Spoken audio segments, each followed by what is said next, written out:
Hello, my beautiful sponge. Today, whenever, we're going to jump into Ezekiel 40. So strap on in. This is going to start a series of readings about the temple area. So let's get into it. On April 28th, during the 25th year of our captivity, 14 years after the fall of Jerusalem, the Lord took hold of me. In a vision from God, he took me to the land of Israel and set me down on a very high mountain. From there I could see towards the south what appeared to be a city. As he brought me nearer, I saw a man whose face shone like bronze, standing beside a gateway entrance. He was holding in his hand a linen measuring cord and a measuring rod. He said to me, "Son of man, watch and listen. Pay close attention to everything I show you. You've been brought here so I can show you many things. Then you will return to the people of Israel and tell them everything you have seen." I could see a wall completely surrounding the temple area. The man took a measuring rod that was 10.5 feet long and measured the wall, and the walls was 10.5 feet thick and 10.5 feet high. Then he went over to the eastern gateway. He climbed on the steps and measured the threshold of the gateway. It was 10.5 feet front to back. There were guarded alcoves on each side built into the gateway passages. Each of the alcoves was 10.5 feet square, with a distance between them of 8.75 feet. Along the passage wall, the gateway's inner threshold, which led to the entry room at the inner end of the gateway passage, was 10.5 feet from front to back. He also measured the entry room of the gateway. It was 14 feet across, with supporting columns 3.5 feet thick.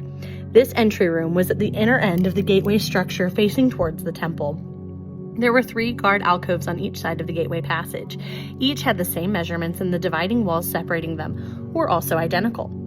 The man measured the gateway entrance, which was 17.5 feet wide at the opening and 22.75 feet wide in the gateway passage. In front of each of the guard alcoves was a 21-inch curb. The alcoves themselves were 10.5 feet on each side. Then he measured the entire width of the gateway, measuring the distance between the back walls and facing guard alcoves. This distance was 43.75 feet. He measured the dividing walls all along the inside of the gateway up to the entry room of the gateway. This distance was 105 feet. The full length of the gateway passage was 87.5 feet from one end to the other. There were recessed windows that narrowed inward through the walls of the guard alcoves and their dividing walls. There were also windows in the entry room. The surfaces of the dividing walls were decorated with carved palm trees. Then the man brought me through the gateway into the outer courtyard of the temple. A stone pavement ran along the walls of the courtyard, and 30 rooms were built against the walls, opening onto the pavements. This pavement flanked the gates and extended out from the walls into the courtyard the same distance as the gateway entrance. This was the lower pavement. Then the man measured across the temple's outer courtyard between the outer and inner gateways. The distance was 175 feet. Then the man measured the gateway on the north, just like the one on the east. Here, too, there were 3 guard alcoves on each side with dividing walls and entry room. All the measurements matched those in the east gateway. The gateway passage was 87.5 feet long and 43.75 feet wide between the back walls of facing guard alcoves. The windows, the entry room, and the palm tree decorations were identical to those of the east gateway. There were 7 steps leading up to the gateway entrance, and the entry room was at the inner end of the gateway passage. Here on the north side, just as on the east, there was another gateway leading to the temple's inner courtyard directly opposite this outer gateway. The distance between the 2 gateways was 175 feet. Then the man took me around to the south gateway and measured its various parts, and they were exactly the same as the others. It had windows along the walls as the others did, and there was an entry room where the gateway passage opened into the outer courtyard. And like the others, the gateway passage was 87.5 feet long and 43.75 feet wide between the back walls of facing guard alcoves. This gateway also had a stairway of 7 steps leading up to it, an entry room in the inner end, and the palm tree decorations along the dividing walls. And here again, directly opposite the outer gateway, was another gateway that led to the inner courtyard. The distance between the 2 gateways was 175 feet. Then the man took me to the south gateway leading into the inner courtyard. He measured it and had the same measurements as the other gateways. Its guard alcoves, dividing walls, and entry rooms were the same size as those in the others. It also had windows along its walls in the entry room. And like the others, the gateway passage was 87.5 feet long and 43.75 feet wide. The entry rooms of the gateways leading to the inner courtyard were 14 feet across and 43.75 feet wide. The entry room to the south gateway faced into the outer courtyard. It had palm tree decorations on its columns, and there were 8 steps leading into its entrance. Then he took me to the east gateway, leading to the inner courtyard. He measured it and had the same measurements as the other gateways. Its guard alcoves, dividing walls, and entry room were the same size as those of the others, and there were windows along the walls in every entry room. The gateway passage measured 87.5 feet long and 43.75 feet wide. This entry room faced into the outer courtyard. It had palm tree decorations on its columns, and there were 8 steps leading into its entrance.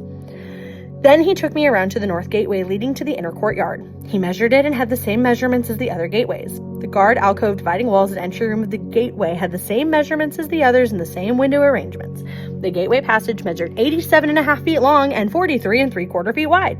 Its entry room faced into the outer courtyard, and it had palm tree decorations on the columns. There were 8 steps leading to its entrance. A door led from the entry room of one of the inner gateways into a side room where the meat for sacrifices was washed. On each side of this entry room were 2 tables where the sacrificed animals were slaughtered for the burnt offerings, sin offerings, and guilt offerings. Outside the entry room on each side of the stairs going up to the north entrance were 2 more tables, so there were 8 tables in all, 4 inside and 4 outside where the sacrifices were cut up and prepared. There were also 4 tables of finished stones for the preparation of the burnt offerings, each 31.5 inches square and 21 inches high. On these tables were placed the butchering knives and the other implements for slaughtering the sacrificed animals. There were hooks, each 3 inches long, fastened all around the foyer walls. The sacrificial meat was laid on the tables. Inside the inner courtyard were 2 rooms, one beside the north gateway facing south and another beside the south gateway facing north. And the man said to me, "The room beside the north inner gate is for the priests who supervise the temple maintenance. The room beside the south inner gate is for the priests in charge of the altar, the descendants of Zadok, for they alone of all the Levites may approach the Lord to minister to him."